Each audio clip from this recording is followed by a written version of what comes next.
Hey, Great. Is no statement? Well, if you want me, statement, I guess. you Yeah, want give me me a to have statement. one? You know more about it than I do. That's up for debate. Um, I'm proud of our guys, even though we lost, and you guys don't hear me say that very often. Um, we played Kofi and Curbelo a minute and a half together. Was all we played 30 minutes against a top 4 team without Kofi on the court, and couldn't be prouder of the way Ben, Luke Goody, um, they injected us with life, with their effort, their energy, and to come from 7 down with 2 minutes to go. Made shots, gave ourselves opportunities. Obviously, we didn't close it out. You've got to make free throws down the stretch.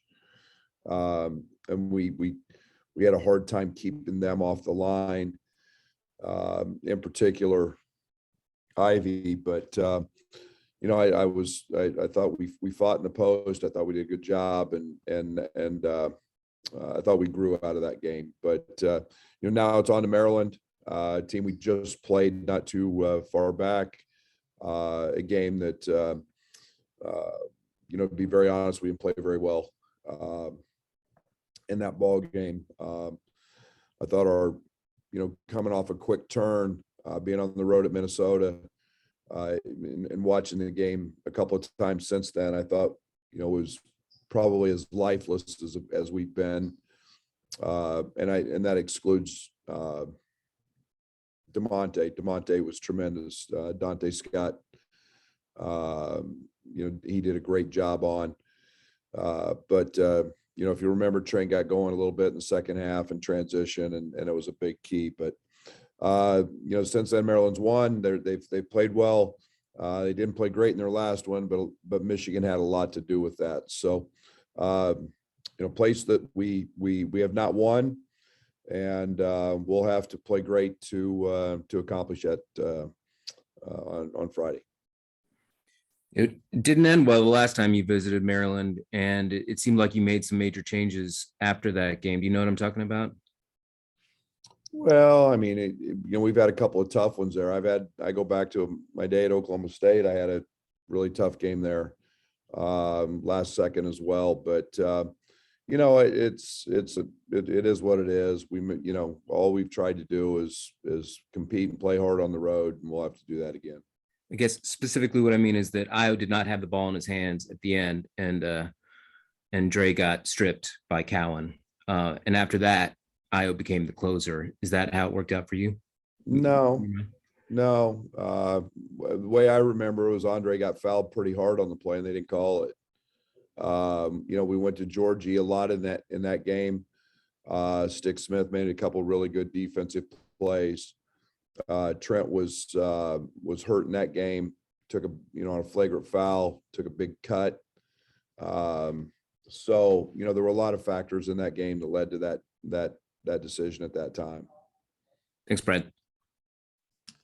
Hey, Brad, obviously we're going to talk to Andre later today. I'm just wondering, it felt like he had the weight of the world on his shoulder early in the season with everybody out. How did you like his approach, or what did you think of his approach in his first game back?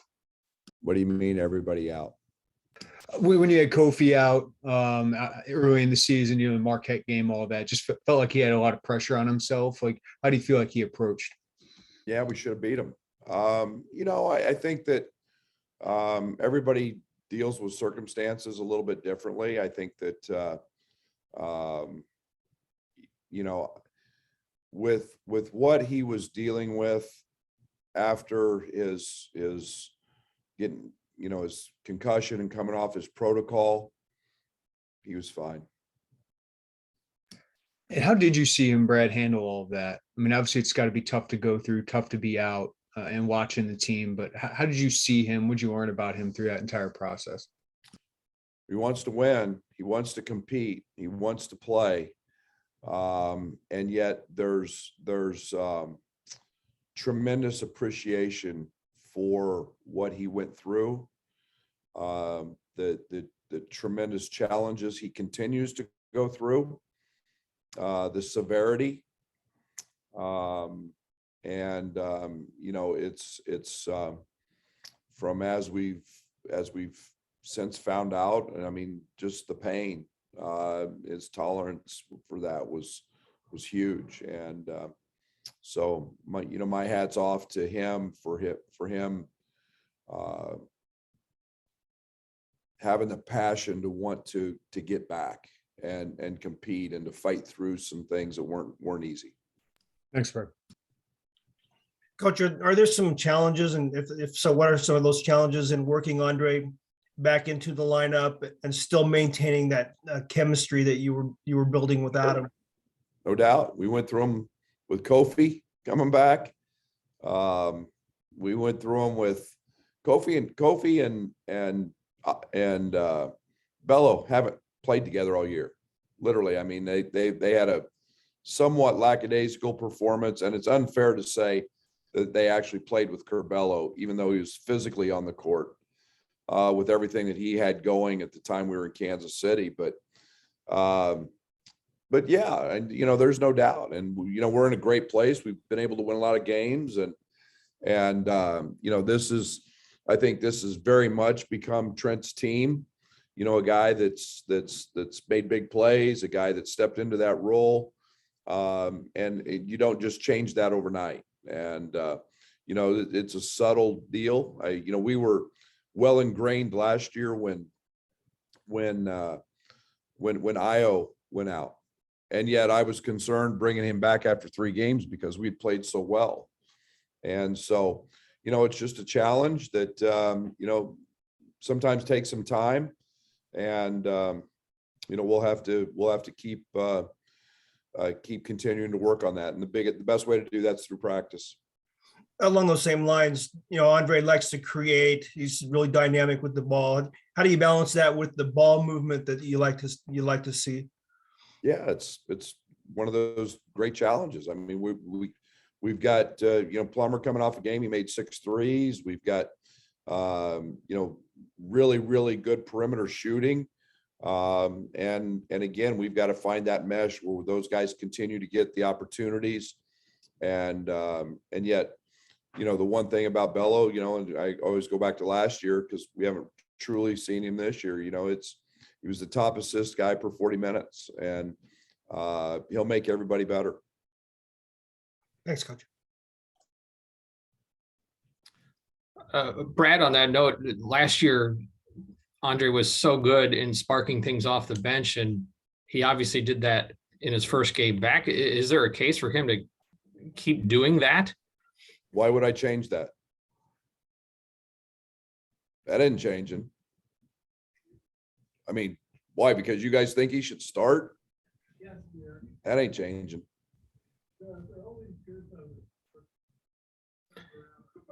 And you have said before about his process that it's sometimes been a step forward and a step back kind of thing. Do you expect him to be able to continue to just keep playing consistently now?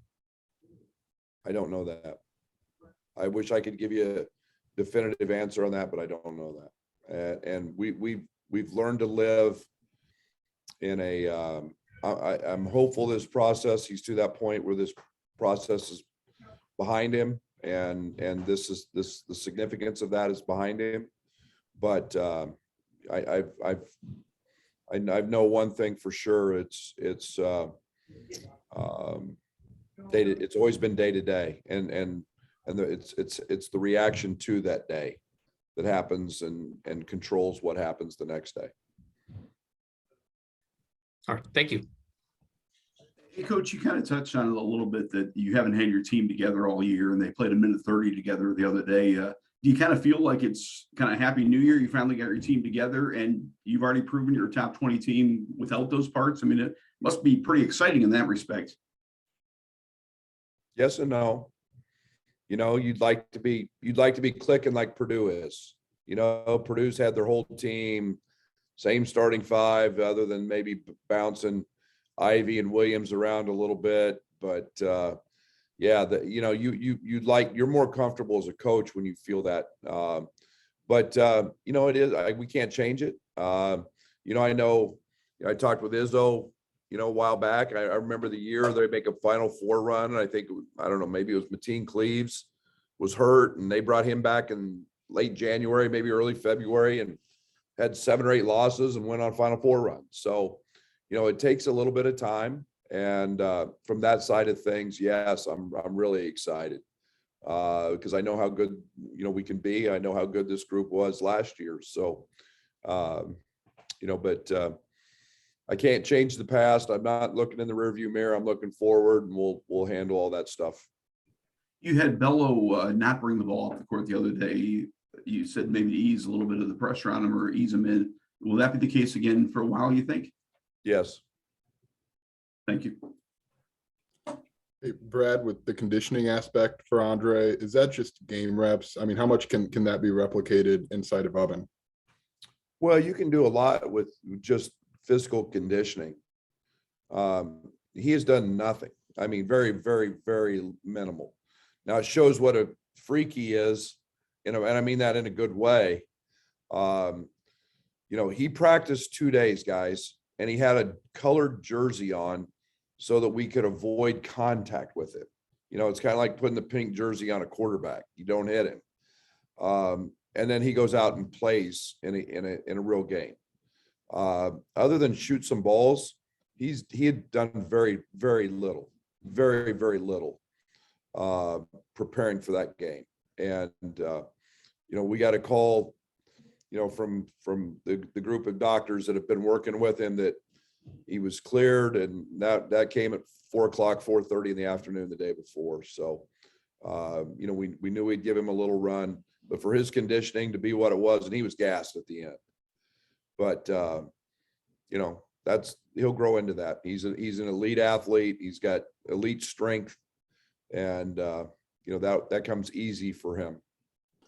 And then I know you said everything's been reactionary. For you personally, with the 24 to 36 hours after the game, were you wondering, like, how's this look this far removed from the game? Is he still doing okay? Like, I guess, what was that like to manage? Yeah, that's, and, you know, we stayed daily contact with his doctors and our trainers. You know, we're past the point of asking him daily what his symptoms are. It's just him. It's, you know, if there's nothing, we go. And we're assuming that's the case from this point on. Thank you, Brad. Hey, Brad, good morning. I kind of also wanted to ask about Carvello. I feel like that's a popular topic, but to see him come back into the game and the reception he got from the fans throughout this entire process, how much joy did it bring you to see him play the way he did? You know, you get into the game, and I really didn't hear the crowd until I watched the film, and I actually had the volume up. And no, that's what makes this place great. And they love their Illini. You know, he's been a guy that has been very popular with our fans. He should be, and he's been out. And you know, that's had to make him feel really good. And it makes me feel good. You know, it's you never want to play shorthanded as a coach, and you feel like you've been doing that for a long time.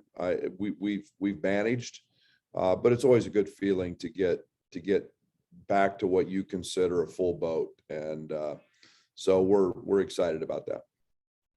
And then I guess, not to put words in his mouth if you're not comfortable doing that, what do you think the moment meant for him when he was going up to the table to check in and everyone in the stadium seems to kind of realize like his return is now coming?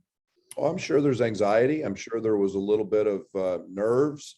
I'm sure there was a little bit of joy. And, you know, I would expect all of that. He was pretty amped to shoot around. And, you know, when he found out he was going to be able to get a few minutes. So yeah, that's just human nature.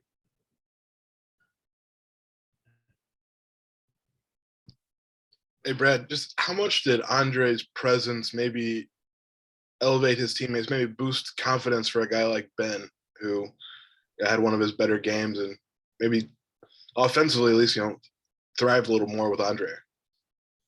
Yeah, I mean, that's where Dre elevates people, he does that with his ability to share the basketball and pass it and create opportunities. But I think Ben's effort stands on its own, with or without, because Ben does that every day. And no one in this program has ever worked harder than Ben. And the hustle plays, the diving on the floor, the post defense, we see that every day because he goes against Kofi. So that stands on its own. But the opportunities to score sure presented itself the way they guarded it, and it's great for Ben. He puts in a lot of work.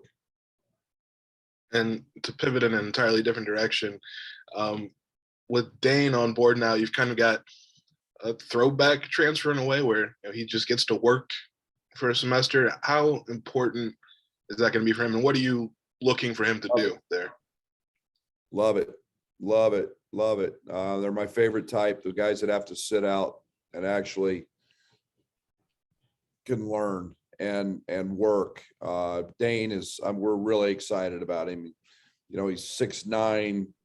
Right now he's probably close to 280. He won't be that, obviously, but to just have Fletch time, to have scout team time, to learn terminology, to go through individual work every single day. And Dane is so skilled and so gifted. I mean, we loved him in high school. Right hand, left hand, he can handle it. He's a little bit like, and it's unfair because he hasn't done it in the game yet, but Trevion Williams except way better left hand.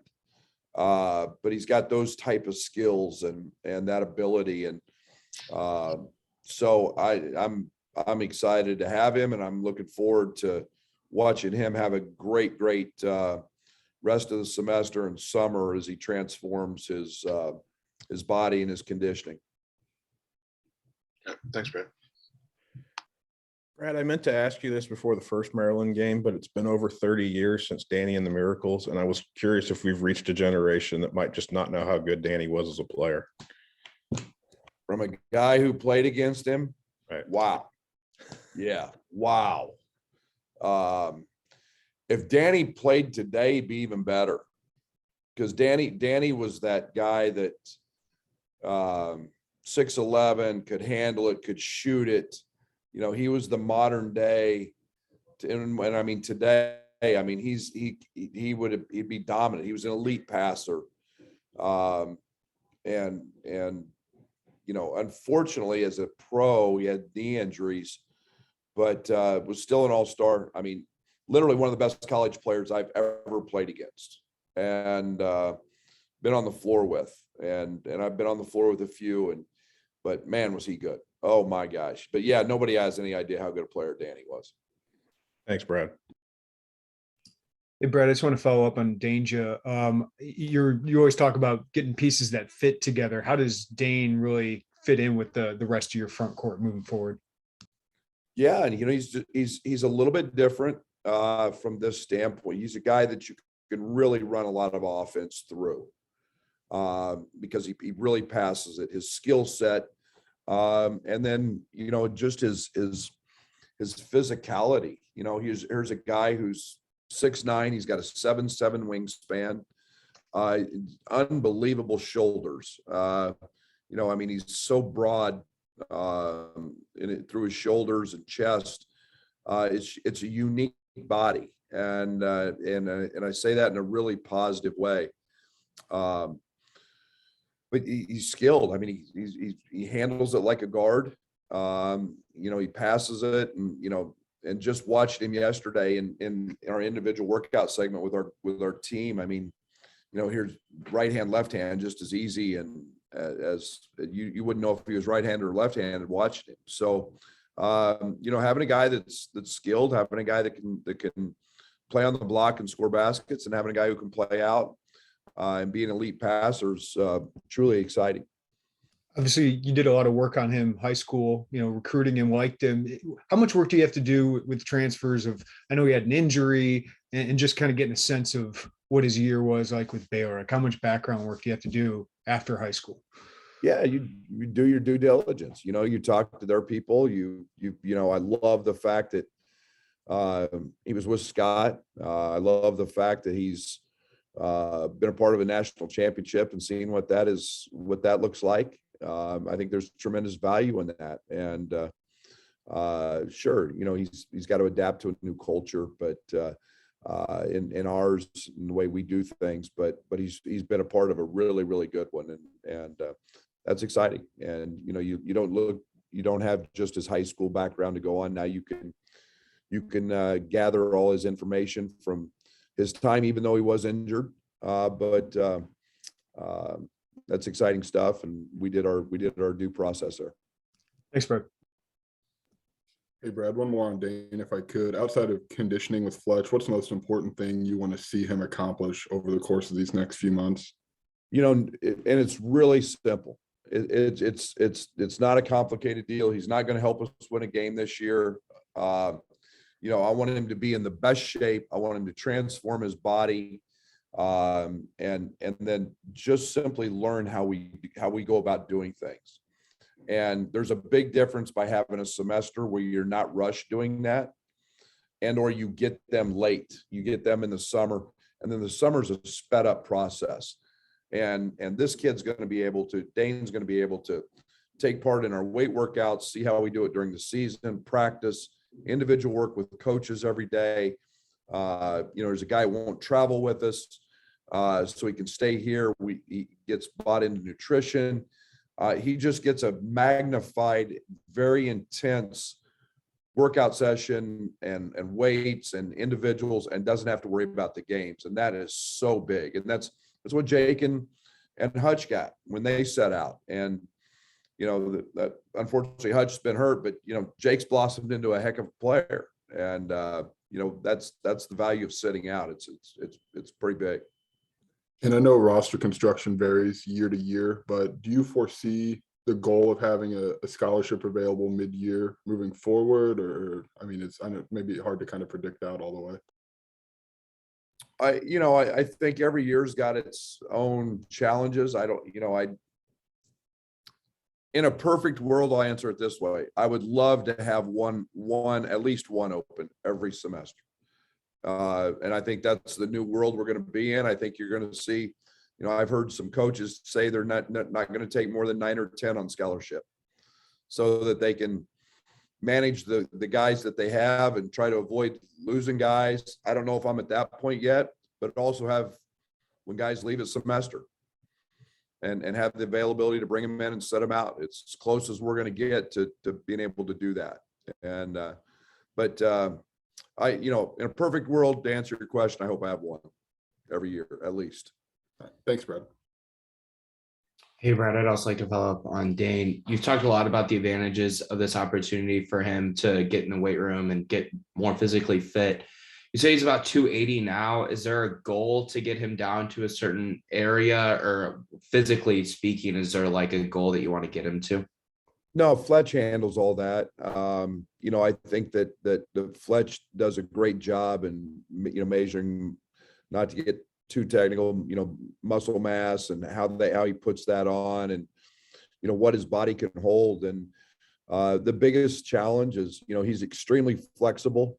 Fletch was fired up because he can do the splits.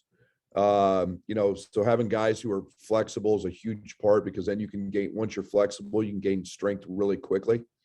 But it's just about making him strong. And then,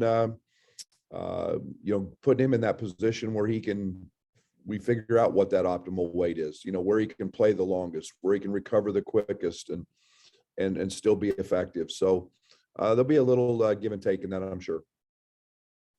Thanks, Coach.